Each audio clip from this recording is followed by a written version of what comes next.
Welcome back. This is Nees Speaks. There are some people that you encounter that you don't have any issue saying no to without hesitation, right? No, absolutely not. Not going to happen, right? But then there are other people in your life who know exactly how to pull on your heartstrings in a way that you overextend yourself, moving mountains to accommodate their request. It's natural to feel a deep sense of obligation to help the people we care about. But after you help and continue to help, their reliance on you will eventually place both of you in a problematic position that you're not even consciously aware of. Eventually, you'll feel like you don't have any other choice but to help, and they no longer feel the responsibility to help themselves. What you're not realizing is that your predisposition to help, which is driven by the guilt that you'll feel if you don't, is not only preventing them from achieving their purpose, it's also preventing you from achieving yours.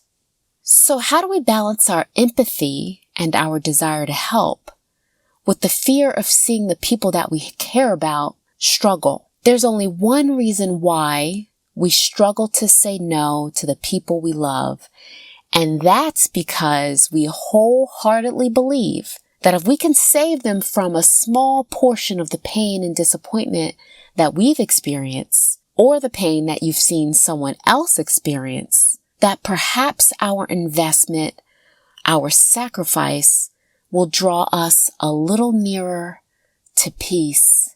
Today we're talking about how to transform your mindset so that you have a renewed perspective on how your no or your yes contributes to the process that we all go through to learn from our experiences.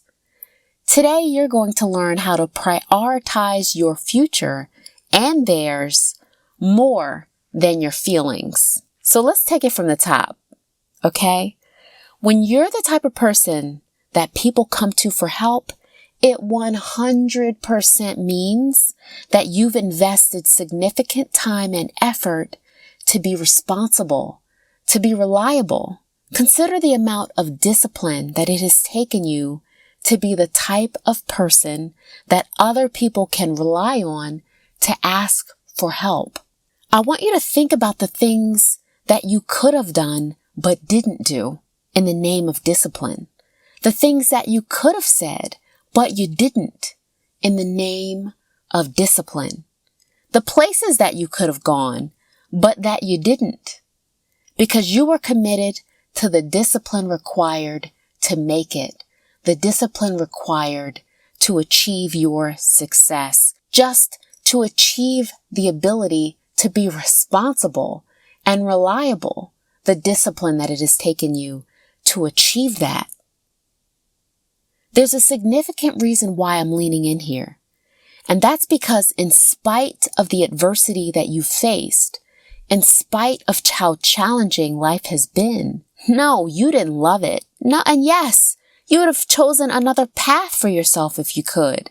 However, through the discipline and commitment that you've demonstrated, you have learned how to be resilient, how to problem solve, and how to bounce back.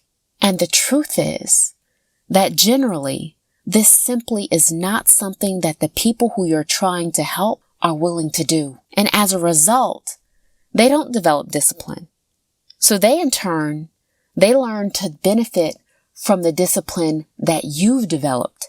So they're leaning on your discipline, not theirs.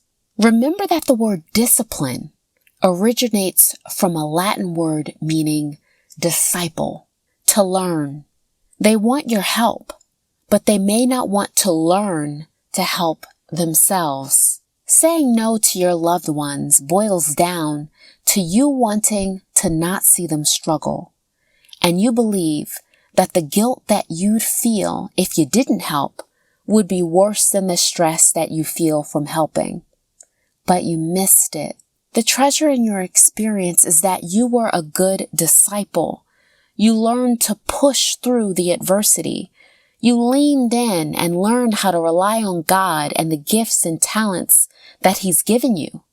And the truth is that you may be denying your loved ones of that same experience to learn how to be resilient.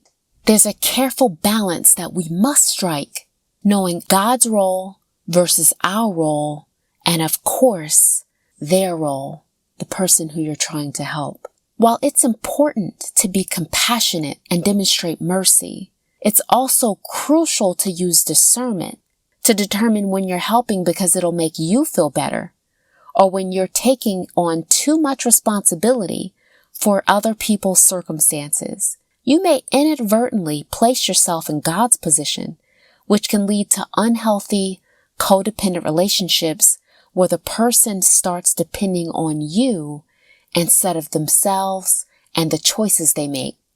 There are two things that I want you to do, because this time you need to say no. The first thing that I'd like you to do, which you don't do all that consistently, is to investigate. How did they get in this situation in the first place? Yes, I know. I know they told you that someone else did this thing and that other person did that thing, and then the world is against them and they've got a series of bad luck situations, and then I don't know how this happened, and I really did everything that I could do and the world is against. Like, I cannot tell you. I've heard every single excuse in the book on how the world has just dealt this person the worst hand. I promise you, I've heard it. I've had 1 million people ask me for help in 1 million different ways, and my heart would just hurt because every single situation sounded very believable and worse than the one before.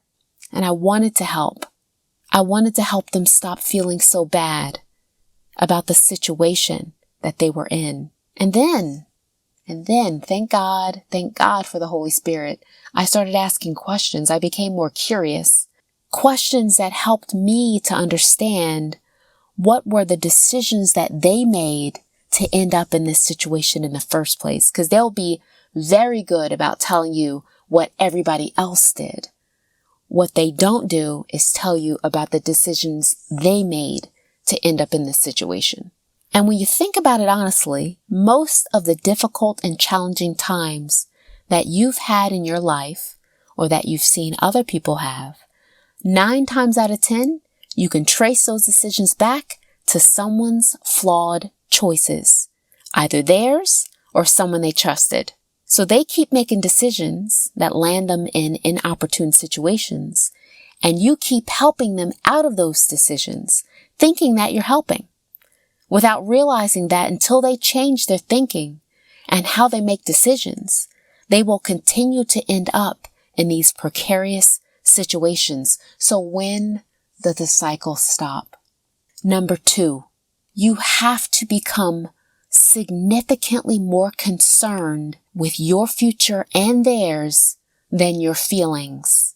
What if I told you that the best way for you to help the people who you love is for you to allow them to fully experience the result of their choices and their decisions, and that your intervention may be preventing them from reaching their highest potential and you from reaching yours?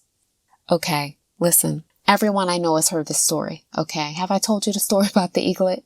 I love telling this story. Okay, it's a story about the eaglet. I don't think I've told you. Get ready. This is a good one. Okay, this is where I need you to lean in. Pay attention. You wait. I'll wait. Okay, now you're ready. Okay. This is a story about a man who nursed rare birds back to health. One year, he was very excited because he came across his very first eagle's egg. One day, after weeks and weeks of keeping this egg in perfect conditions, the perfect lighting, the perfect heating, he saw movement.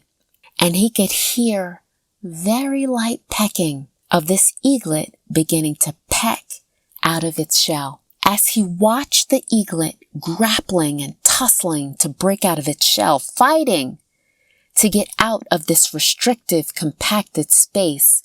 Tap, tap, tap, tap, tap, tap, tap, tap. Feeling a strong sense of compassion for the eaglet, he decided to help it by very gently removing small pieces of the shell to help the eaglet to break free. This eaglet emerged from the shell, and the man felt a great sense of accomplishment and joy to help this eagle to emerge. Weeks later, as the eaglet matured into an adult, it never reached its fullest potential, and eventually it died. What the man did not realize is that the struggle and anguish that the baby eaglet endures to escape from its shell is required in order for the eagle to develop the tenacity and confidence required for the eagle to be an eagle. So the help that the man thought that he was providing the eagle, in actuality, he robbed the eagle of the necessary skills for it to develop perseverance, tenacity, resilience, and confidence. Although the eaglet was freed from its shell, it was weakened by not having the opportunity to help itself. You know where I'm going here. This story is a metaphor to emphasize that what we learn when we struggle is necessary for developing strength and resilience. When you help your loved ones, help them by sharing what you learned to help you get out of your shell. And I want to be very clear here. None of us like to struggle because it feels like it should be easier. Although the eaglet was freed from its shell, it was weakened by not having the opportunity to help itself, to learn how to keep pushing, especially when you're exhausted. This is a metaphor to emphasize that what we learn when we struggle is necessary. It's necessary for our purpose. It's necessary for our future. And it's necessary for developing strength and resilience. When your loved ones come to you for help, sometimes, most of the time, what they need your help with is not the thing that they're asking for. What they need your help with is sharing what you learned for you to get out of your shell. And before I go, you're not here by accident. You have a significant purpose for being here. And in order for you to accomplish your purpose, you are going to have to say no to people who you love, who you admire, and who you respect. And while you may still be on the path to figuring out what your purpose is, let me tell you what it's not. Your purpose is not to save them from their choices and their decisions. Drop a line in the comments and let me know how you handle it when there are people who you love or admire that you have to say no to. And if you haven't done it yet, wait, hold up. You haven't hit like or subscribe yet? Wait a minute. Stop. Hit the like, hit the subscribe. Thank you so much. And if this has been helpful to you, do your good deed for the day and share it with someone who you think would also benefit from hearing this. And if you have a question that you would like for me to answer on Nees Speaks, join me on Patreon. And regardless, if you say no or yes the next time people come knocking, remember this: I love you, and God loves you, and God has a message for you today.